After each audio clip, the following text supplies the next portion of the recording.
Oh my god, guys. Who could have thought that Shamrocks' sword has Cerberus powers? Does it confirm that Blackbeard isn't a Cerberus? And does Shanks may have some hidden power that we never knew about as well, potentially? But you know that it was just the tip of the iceberg in this truly incredible chapter, because it does look like no one is gonna come and help Loki, so we're just gonna have to discuss in depth what is actually going to happen with the Giant Prince here. Plus, and I know you've all been waiting for this as well, we got the lore drop of probably the century here. With this crazy panel with so much new mythology about the ancient wars and the former gods, the different One Piece worlds, that has made me dig up super old theories about the Red Line and the gods of the One Piece world, and again, it just plays really nicely into everything we've been working on the channel theory-wise as well. So, okay. Was that enough for you? Like, is your level of hype the same as mine right now? Like, up through the ceiling? Okay, it's absolutely crazy, but let's start our discussion with some of the most shocking powers to ever have been revealed in One Piece, I think. Because as we see in this crazy panel right here, Shamrock pulls out his sword after being insulted by Loki, and shows us that this is not just a regular old boring sword. Not at all. This sword is a literal Cerberus. And I think at first glance, I'm pretty sure that everyone's mind probably went back to the same thing that I thought about, you know, back to the other weapons that we've seen with devil fruits. I'm talking about Fang Freet, the elephant sword, and Lasso, the cannon dog, because that's what it looks like, right? Just in big and badass. A sword that ate some sort of mythical Cerberus fruit. But well, you see, after kind of looking at everything that we see here, I'm kind of starting to think that this isn't actually the same as the other devil fruit weapon combinations, and that it's actually something much, much scarier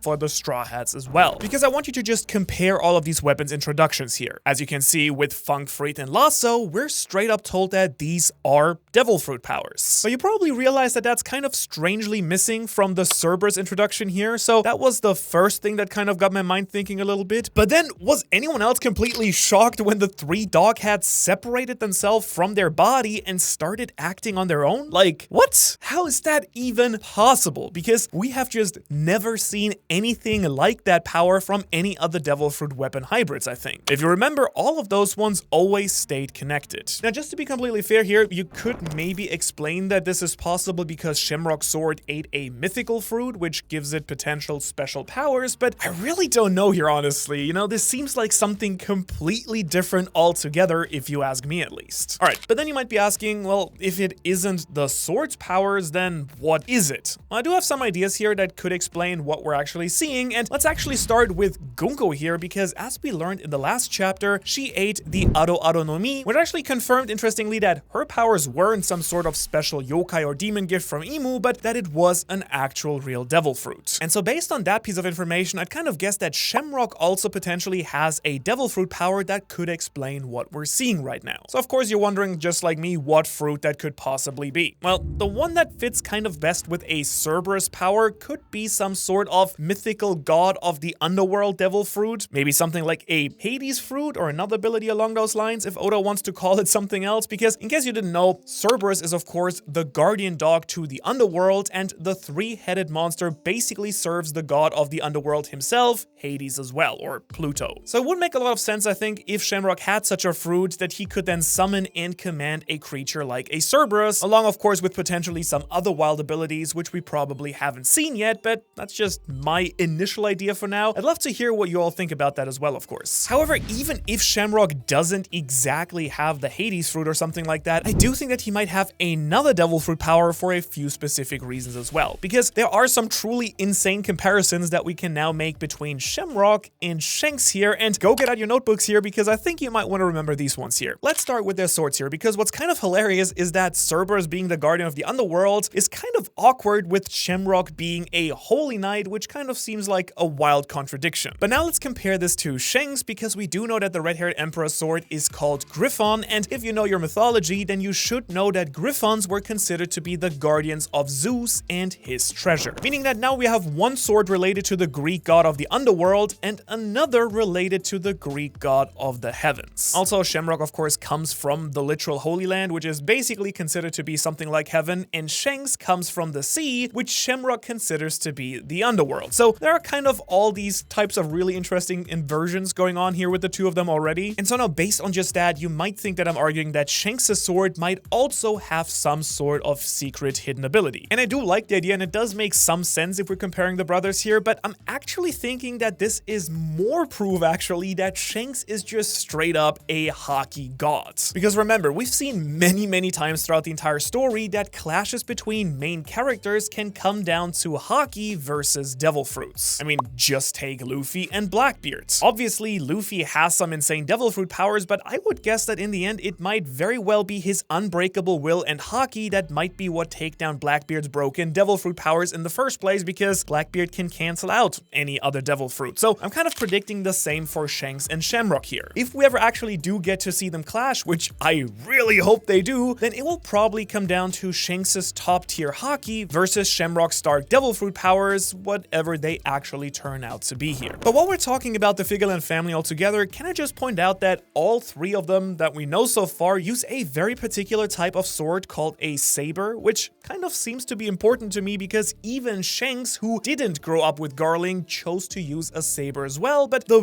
real interesting thing here to me is that when we consider the other most important saber in One Piece, do you know which one I'm talking about? We're of course talking about the Saber of Xebec, which is Blackbeard's flagship. And of course we all kind of know by now that Blackbeard really idealizes Roxy Xebec, so I kind of wonder if there is some deeper connection here between Rox, Blackbeard, and the Figurelands. Like maybe Rox was actually a Figureland himself and also used a saber, or maybe just like how Shamrock has a saber with weird powers, I kind of wonder if Blackbeard's strange body and abilities are kind of similar to his sword here. And I guess you're wondering, yes, I am kind of theorizing right now that maybe Blackbeard was Rox's saber that somehow turned into a human who is now wandering the seas as a Yonko. Kind of insane, I do know, but you know, that's just how this entire chapter has me feeling. Like I'm just seeing conspiracies everywhere. And please let me know how you see the whole situation, but one thing that seems pretty much impossible now to me is that Blackbeard actually ate a Cerberus devil fruit. And this of course has been a theory in the community for a quite long time, with the idea going that if the Cerberus has 3 heads, then it might be possible for someone who ate a Cerberus fruit to eat 2 other devil fruits, 3 in total. Which again was why we kind of connected it to Blackbeard, who has the entire number 3 scheme going on. You kind of get the idea. But that seems to now almost be guaranteed to not be true now that we have an actual Cerberus power introduced into the story, and I really can't see Oda doing the same thing twice for such a major character, unless again Blackbeard turns out to be an actual Cerberus and not just a fruit, but a Cerberus who ate a human fruit. However, there's actually one other thing that Shamrock told us in this chapter that really made me want to go and bang my head against some wall, because right here, Shamrock confirms that Shanks is indeed his younger twin brother, and he also says that Shanks visited Marijua one time in his life. Like,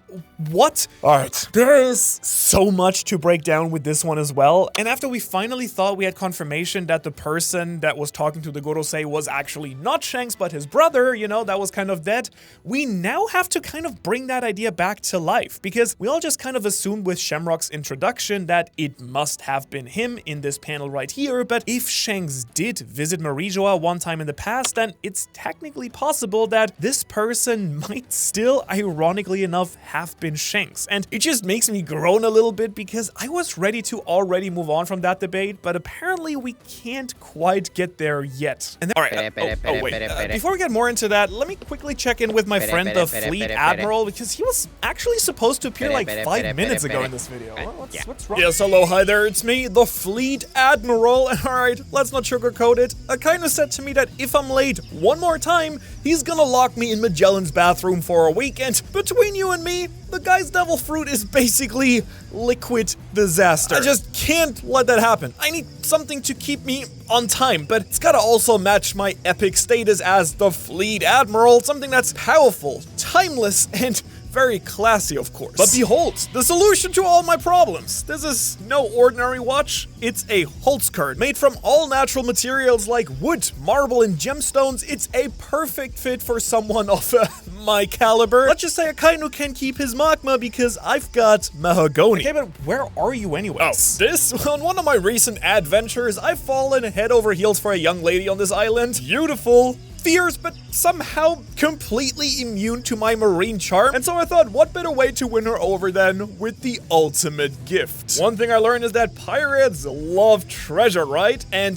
this is by far the best treasure that I have ever found. A handcrafted masterpiece made with care and as unique as she is. Plus, of course, with Valentine's Day coming up, it's the perfect way to say, please stop shooting arrows at me. Well, it turns out that she doesn't want treasure. She told me her only love is Boa Hancock. I mean, I gotta say, I kinda get it, because how do you even compete with that? But you know what? Joke's on her, actually, because I did end up with the real prize here, because this watch doesn't just look good, it keeps me punctual. And let me tell you, between Akainu's threats and my very busy schedule as the fleet admiral, this thing is a lifesaver. So really, if you're looking for a special gift for someone you love, or just a little self-love on the side after being dumped on an island of beautiful women, Holzkern has got you covered, with free express shipping and guaranteed delivery before Valentine's Day if you order before February 8th, I've been told. Plus, if you use the exclusive code Ohara, you will get 15% off and a free gift pack with your purchase as well.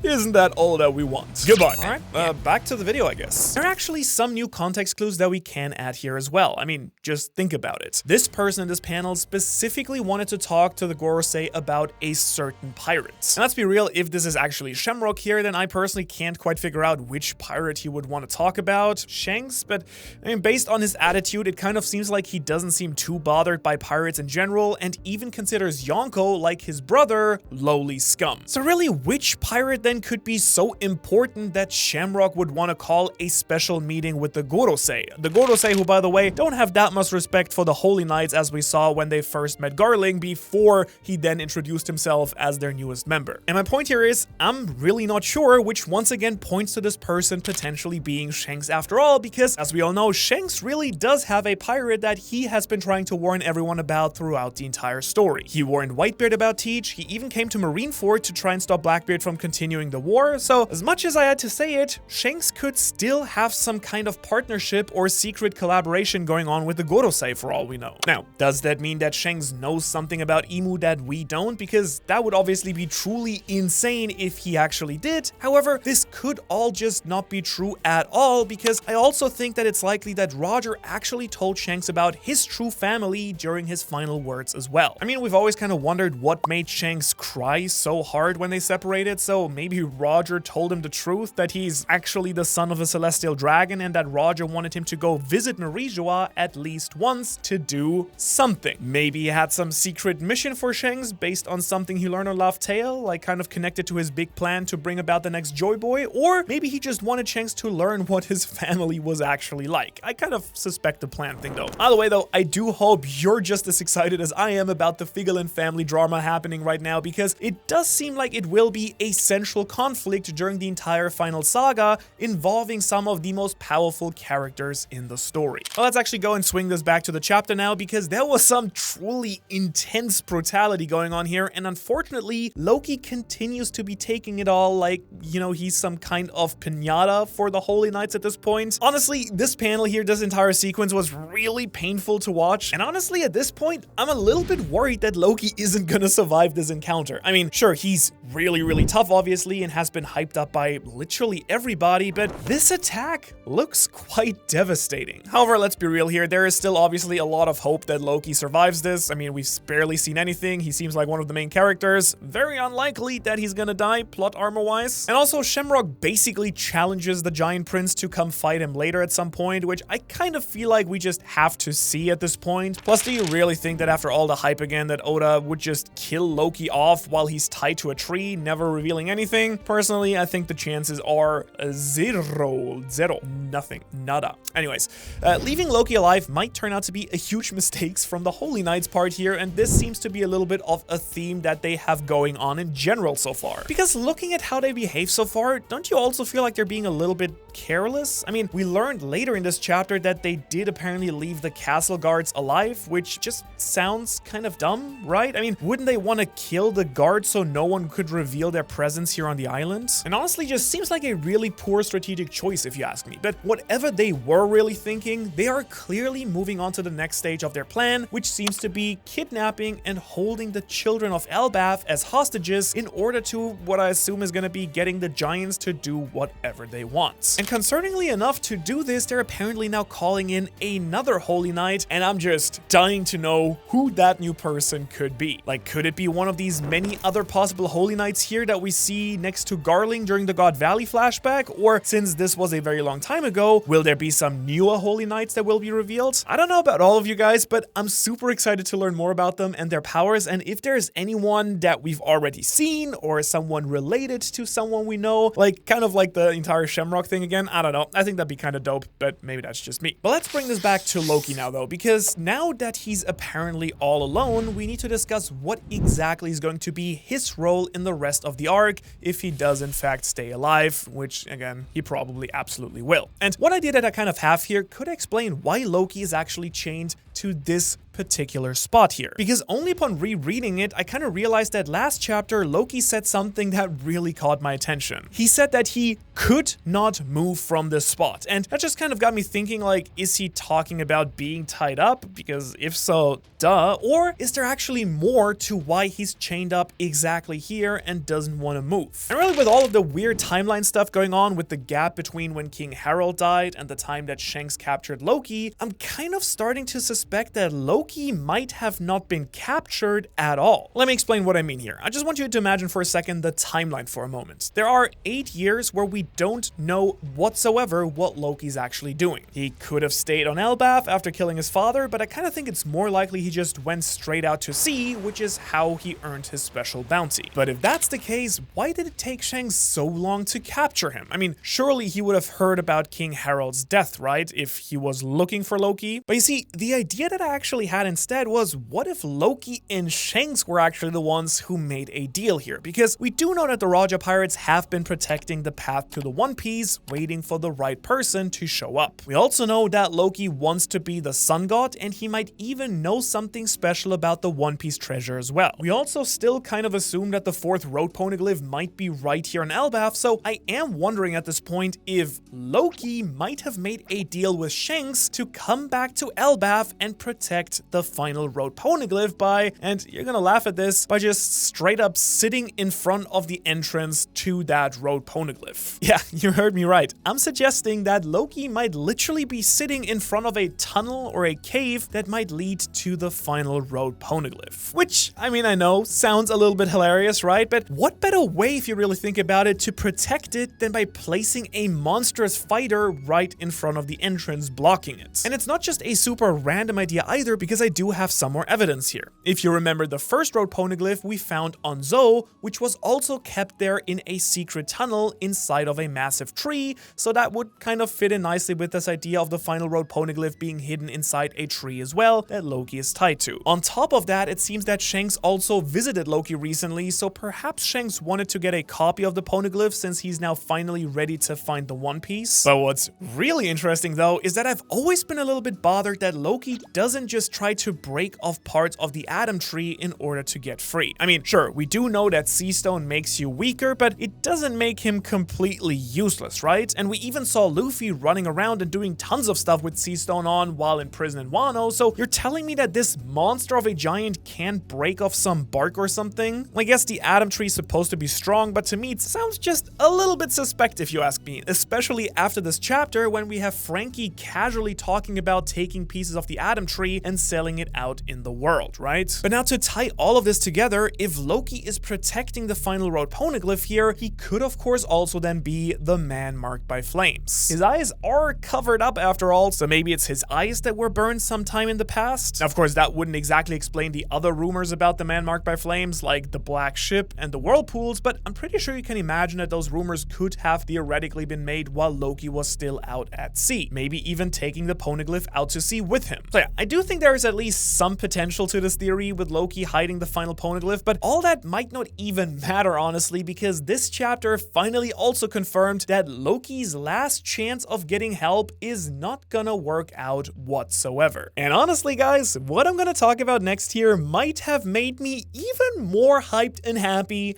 than anything else in this chapter, and that says something because Shamrock makes me happy, the lore makes me happy, but this, let's just say at this point, I feel like I might be the certified #1 Scopper Gaban fan. I mean, I'm slowly convincing all of you guys as well, but I've been literally preaching that he has to come into the story at some point for months now, and now, ladies and gentlemen, I think we're finally one chapter, one step away from his real reveal. Real reveal? Oof. And that's of course because just as Luffy is coincidentally talking about the Roger Pirates and them being a family, this man right here approaches the castle. Which to me is just kind of like a not so subtle hint about this man's true identity, and boy am I excited. Scopper Gaban is of course the last major member of the Roger Pirates who Luffy still hasn't interacted with at all, and based on the previous Roger Pirates like Shanks and Rayleigh and even Buggy, Scopper should be playing a massive role in Luffy's growth as a character and fighter and in general in the end of the story. So let's just say I am beyond hyped to see how this entire section goes, and if it's not Scopper Gaban, honestly I don't know what I'm gonna do. I'm gonna be very sad. But since it's now basically confirmed that he's going towards the castle, then I really don't know what is gonna happen to Loki right now. I mean, I previously speculated that it might just be this mystery man right here that might be the person who comes and clashes with Shamrock and Gunko to save Loki, or at this point just heal the giant prince, but that clearly isn't a priority for this man, or he just doesn't know that it's happening. So perhaps this man will warn Luffy and the others that Loki is in danger, and then they will all go down there and fight together to save the cursed prince, though I guess now the Holy Knights are already gone. And of course that does make sense, but I do have to admit there was one thing from this chapter that made me feel a little bit disappointed. And I'm just gonna say this is a small thing and I'm not really all that mad about it, but it all comes down to the fact that Luffy is now already aware that there is someone who looks like Shanks wandering around Elbaf, and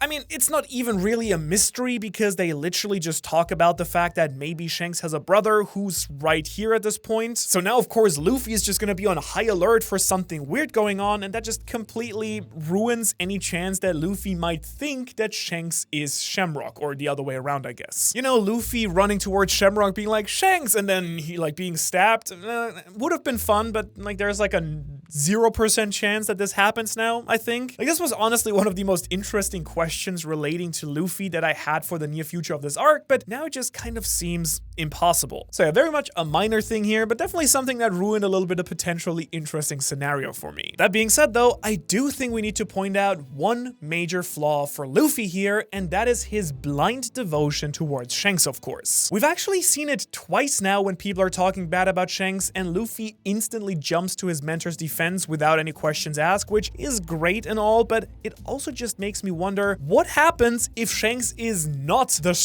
white knight in shining armor that Luffy believes him to be. Would Luffy be able to accept that his mentor can do some bad stuff, or will Luffy just always think that Shanks is in the right? For example, just take what happened with Luffy's #1 fanboy Bartolomeo in chapter 1126 here, because in this panel, Yasa basically wipes out Barto's entire crew, and while we don't know if they survived or not, I have to imagine that Luffy ordinarily wouldn't really like that someone attacked one of his friends, right? You see what I'm getting at here, right? What if he learns that it was Shanks' crew that potentially killed some of his friends? Would he be angry, or would he kind of like look past it because it was Shanks and his buddies? Like, I don't really know, but it's a really interesting dilemma actually to consider if you really think about it. Because of course, at some point, Luffy would eventually have to figure out if the Red Hat Pirates were actually truly evil or even just a rival threat, and he then needed to fight them. But if it takes him some time to figure this out, it could cause some major problems and potentially some fatal losses while he's still figuring that out. Okay, with that out of the way, I'm pretty sure you're all a little bit tired of waiting because I've been avoiding to talk about the wild lore reveals at the end of this chapter for long enough, I think. So let's dive into the history here, and honestly, I'm almost a little bit intimidated by all of this because boy, like,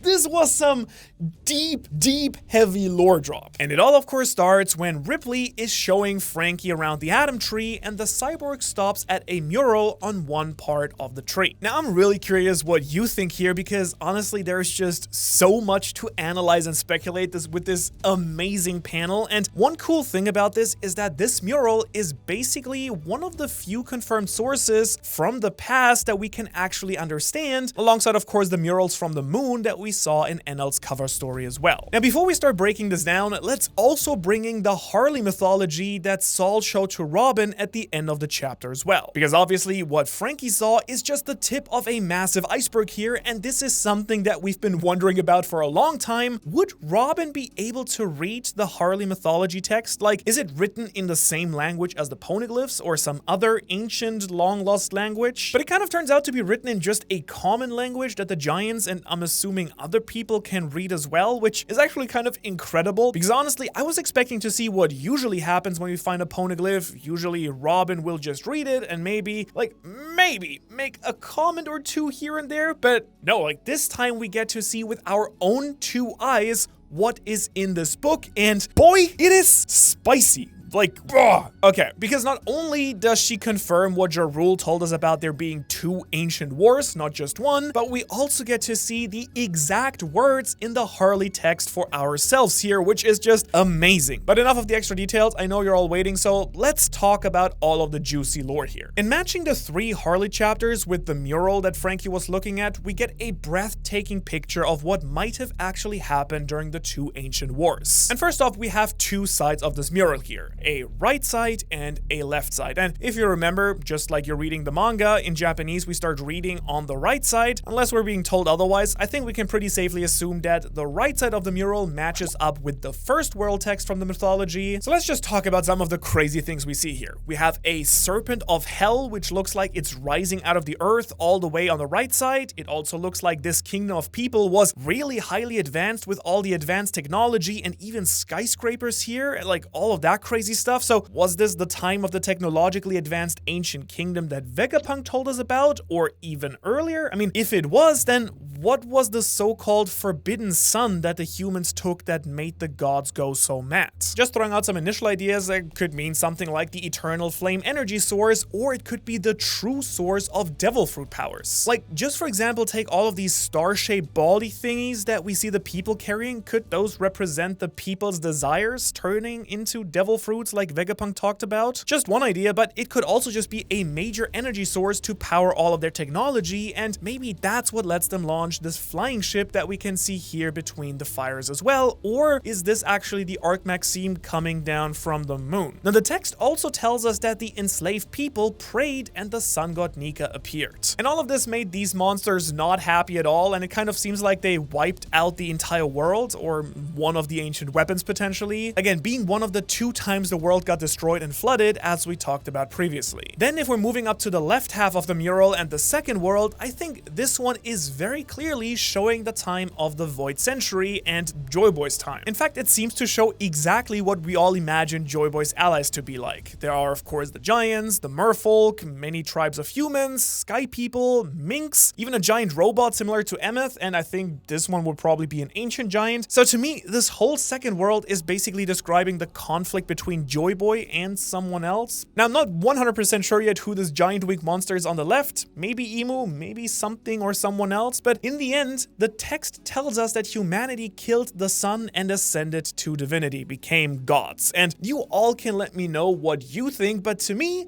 this is clearly, I think, talking about the 20 kingdoms defeating Joy Boy and then moving up to Marijua to become the literal celestial dragons and gods. Which then in turn seems to have made the sea god, which to me would probably be Poseidon, very angry, and perhaps that is what then caused the flooding of the world once again, destroying it a second time. But yeah, just looking at this, has your imagination exploded just as much as mine? Because there's just so much here, and we haven't even touched on the third world text whatsoever. Let's do that now though, because as we're told, this is most likely talking about the current age with the sun returning and a new dawn. And I think this is obviously not that subtly foreshadowing for Luffy and the time after the final battle when he will bring the new dawn and true peace to the world, because that's basically what he's been doing almost every single island that he's been visiting all throughout the story. But boy, let me just tell you, there is so much more that I want to talk about that's hidden in this mural. Like, the one thing that blew my mind the most is that almost everything from the first and second world text can actually be directly linked to the lyrics of Bing Sake that I retranslated. I mean, if you haven't seen it, yeah, it's crazy.